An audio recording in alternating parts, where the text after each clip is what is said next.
प्रणाम, नमस्कार आप सबको। मैं त्रिभुवन चौहान और आज हम एक विषय में बात करने वाले हैं जे पर नरेंद्र सिंह नेगी जी को एक गाना बनाना बहुत बड़े कि ऐसो चुनाव में मजा भी ही मजा, दारू भी मुर्गा भी झम झम।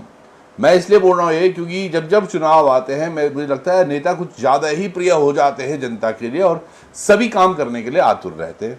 ऐसे ही एक समस्या बड़कोट की है। बड़कोट में 44 वर्षों से एक ही पेयजल जो स्कीम है उसके तहत पानी पहुंच रहा है। सोचिएगा, पिछले 44 वर्षों से एक ही तरीके से बड़कोट के सभी निवासी पानी पी रहे हैं। गांव बढ़ भी रहे हैं, जनता भी आ रही है क्योंकि यमुनोत्री धाम का मुख्य पड़ाव भी है, तमाम चीज़ें हैं।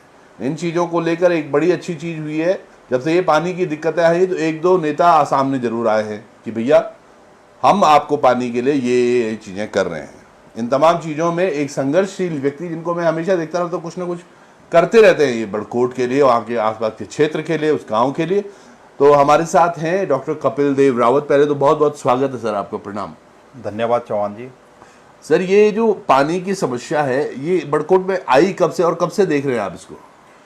देखो, अभी जो आपने बोला कि 44 साल पुराना, मतलब मैं ये बोल सकता हूँ बड़कोट में एक टैंक है जो 44 साल पहले से बना हुआ है। तो उस टाइम की जो आबादी थी वो उस टैंक के हिसाब से बनी हुई थी। बिल्कुल सही। लेकिन दिन प्रतिदिन आप देख रहे हो कि मतलब आबादी भी बढ़ रही है। पहले नगर पंचायत था, अब नगर पालिका हो गया है। अब नगर पालिका जब हुआ है तो ये जो मेन जो समस्या आती है ये आती है जब हमारा यमुनोत्री धाम का जो प्रथम पड़ाव नगर पालिका परिषद बड़कोट है, तो यात्रा सीजन जब शुरू होता है तो उस टाइम ये पानी की ज़्यादा समस्या बड़कोट में होने लग जाती है। उसका मुख्य कारण क्या है कि भाई होटल व्यवसाय वहाँ पे ज़्यादा है। बिल्कुल। तो जाहिर सी बात है कि कम से कम 100-150 जब होटलों के शटर जब खुल जाते हैं तो आम पब्लिक के लिए जो पानी जो निरंतर बहता था वो उसमें रुकावट आना स्वाभाविक है। अब जैसे ये 44 साल से चल रहा था, अब ऐसा नहीं कह सकते कि अब तो ये उत्तर प्रदेश के समय की बात हो गई। तो सोचिएगा उस समय से लेकर अब तक इस पर कई बार काम किया जाना चाहिए था, जो अनफॉर्चुनेटली नहीं हुआ। एक पत्र आप दिखा रहे थे हमें 2017-18 के हेरफेर में आपने बनाया, जिसमें 2019 में एक स्वीकृति आपको मिली है।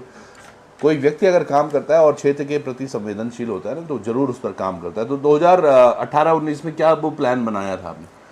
मैं भी निरंतर मैं ये बोल सकता हूँ कि मैं 12-13 सालों से लगातार सामाजिक कार्यों में सक्रिय भूमिका में रहता हूँ और मैं प्रयास करता हूँ हर समय कि मैं एक आम जो जनमानस है उसकी क्या समस्या है या हमारे समाज में जो समस्या 10 साल बाद होने वाली है उस पर मैं आज से ही कार्य करूँ। तो उसके लिए मैं प्रयास लगातार करते रहता हूँ और मुझे बड़कोट में लगा कि आज नहीं तो कल बड़कोट में पेयजल की जो समस्या है वो बहुत तेजी से बढ़ेगी और ये हो रहा है, बिल्कुल हो रहा है। तो मैं इसमें 2016 से मैं पूरे प्रयास में लगा हूँ और मैं आज भी इसी बात को कह रहा हूँ और आज से मैं 4 साल पहले भी यही बात कह रहा था कि ये जो प्रोजेक्ट है ये पेयजल पंपिंग योजना का प्रोजेक्ट है जो मैंने 2016 से शुरुआत किया था और इसमें बाकायदा मेरा जो भी काम होगा, मैं देखो कई लोग टीका टिप्पणी भी करते हैं कि पत्र हम भी भेज सकते हैं या पत्र तो मैं भी लिख सकता हूं, वो कोई बात नहीं। देखो हर आदमी पत्र लिख सकता है, लेकिन एक कंटिन्यूटी में कोई काम को करना, उसके लिए आदमी को मैं ये बोल सकता हूं कि समाज के बीच में रहना पड़ता है और समाज के साथ मिलकर चलना। ये बात बिल्कुल सही है। मैं देखिए इस बात को किस तरह से देख रहा हूँ,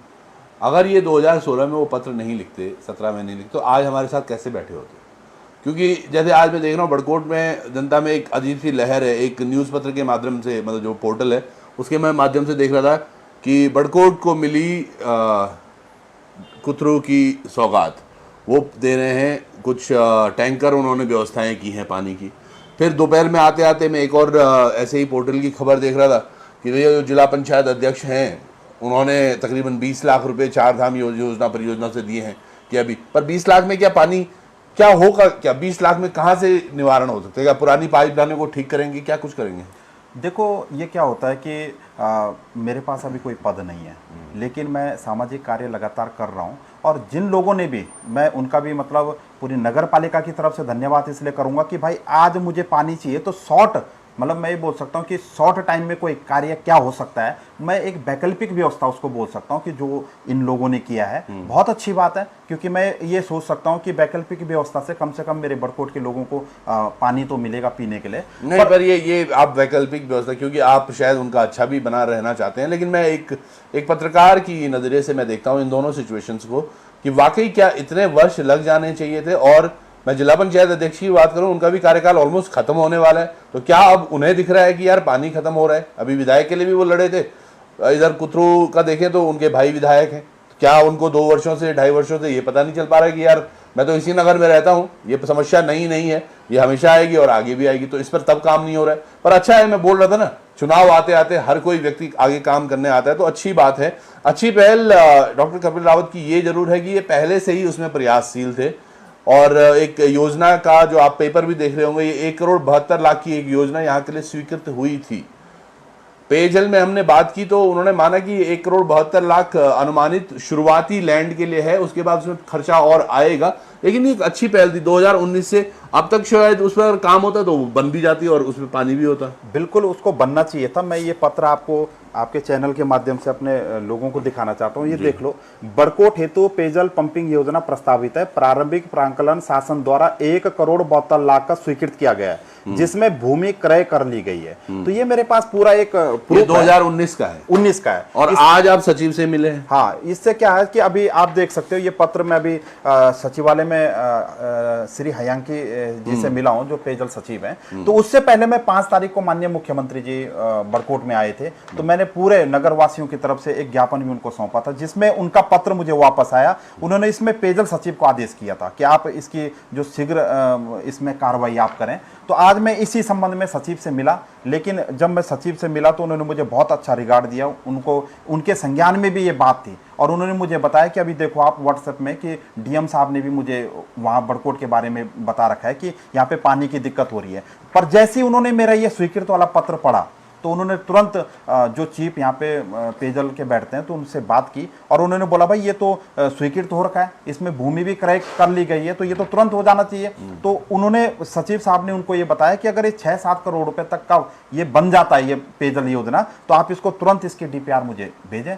तो मतलब मैं सचिव साहब का भी धन्यवाद इसलिए करना चाहता हूं कि देखो जिस प्रकार से मैं प्रयास कर रहा हूं, मैं वहां के स्थानीय जनप्रतिनिधियों से भी सहयोग की अपेक्षा करूंगा कि इसमें कोई कपिल को श्रेय नहीं लेना। नहीं, बिल्कुल भाई मेरे बड़कोट है, मेरे क्षेत्र, और जो हमारे मेहमान वहां पे प्रथम पड़ाव पर बाहर के लोग आते हैं, उनमें एक अच्छा मैसेज जाना चाहिए। भाई हमारे पास गंगा है, हमारे पास यमुना है, हमारे पास हिमालय है, और हम पानी के लिए तरस रहे हैं या हम बिजली के लिए तरस रहे हैं। तो ये हमारे लिए एक दुर्भाग्य है। और मैं सब लोगों से निवेदन करूंगा कि जितने भी मेरे यमुनोत्री विधानसभा के जितने भी मतलब सामाजिक कार्यकर्ता हैं, जितने भी पॉलिटिशियन हैं, हम सब लोग अगर एक मंच पे आएंगे तो निश्चित है कि ये बड़ी योजना अगर जिस दिन स्वीकृत होगी, तो मैं ये बोल सकता हूँ कई पीढ़ियों तक हमें पानी की दिक्कत। बिल्कुल सही बात है। जो सोचो ना, 44 साल पहले जो योजना बनाई गई थी वो अब तक चल रही है। अगर बात करें बरसात में तो वो अच्छी खासी चल रही होती है, अब गर्मियों में दिक्कतें आने लगी हैं, जल स्रोत नए नए ढूंढे जा रहे हैं। इसमें एक पेयजल की जो बड़ी स्कीम है, हर घर नल, जो मैं अभी बात भी कर रहा था, पर हर घर जल के तहत ग्रामीण क्षेत्रों को लिया गया है। ये शहरी या यूं कहें नगर निकाय का क्षेत्र है, तो वहां पर ये स्कीम नहीं है। पर सोचिएगा उसके अंतर्गत भी क्या पता अगर नए स्रोतों का अच्छे तरीके से चिन्हीकरण होता, उन पर काम किया जाना होता, तो आज ये समस्या भी नहीं आती। पर बहुत अच्छा लगता है जब ऐसे कुछ युवा जो आगे आकर कुछ काम करना चाहते हैं और अपने क्षेत्र के लिए, अपने नगर के लिए कुछ करना। अभी क्या प्लान है? अब तो नगर निकाय की ऑलमोस्ट मुझे लग रहा है शायद ये जो डेट निकालेंगे 15-16 जून के बाद, चुनाव भी अब नज़दीक है।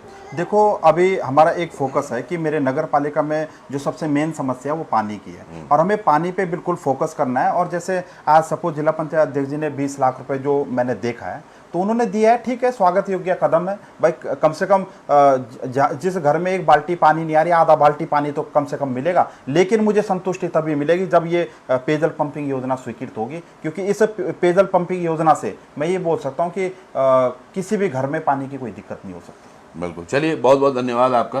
काफ़ी मज़ा आता है मुझे जब कोई व्यक्ति समाज के लिए अलग सोच के कुछ काम करने की कोशिश करता है।